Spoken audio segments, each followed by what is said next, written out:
The messaging that President Trump gave to America and the world when he left the hospital about there is no need to be afraid of this virus is probably the most reckless, deadly piece of information I have ever heard.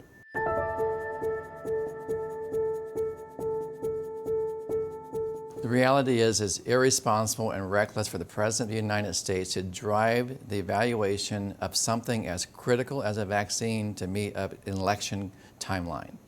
He is doing that. He's mentioned it on numerous occasions that he wants the vaccine before the election.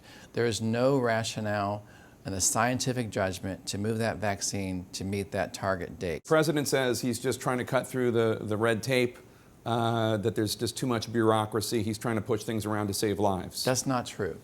Not at all. The scientists are working at breakneck speeds. It is unprecedented to see how fast they are moving through a lot of the steps. The one step you cannot rush is the safety evaluation of that vaccine after it's put into people.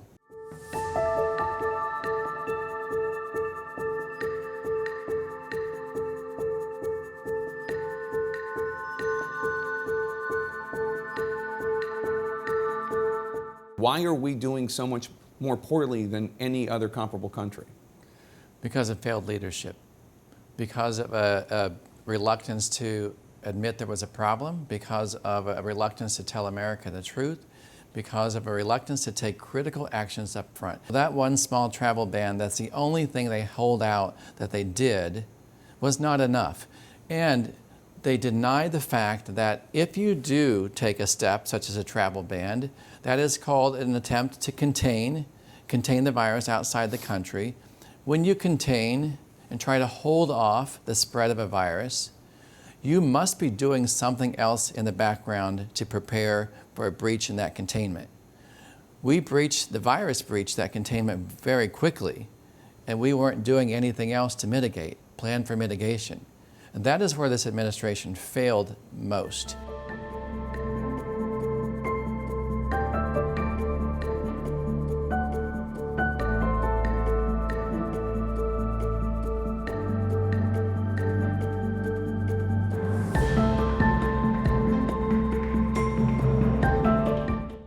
Do you have an axe to grind here? Are you a Democrat that hates Donald Trump because of what he stands for? Why are you speaking out like this? Jake, I'm a scientist, and I have dedicated my entire life to trying to save people's lives. I've dedicated my career to studying pandemic outbreaks, to focus on development of vaccines and drugs and diagnostics. Response, every facet of responding to a pandemic is what I have dedicated my life career to do. And when this pandemic started, I sprung into action. I found out that I was moving light speed ahead of this administration.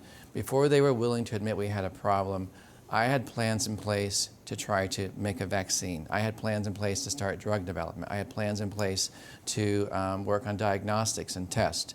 We knew what we had to do.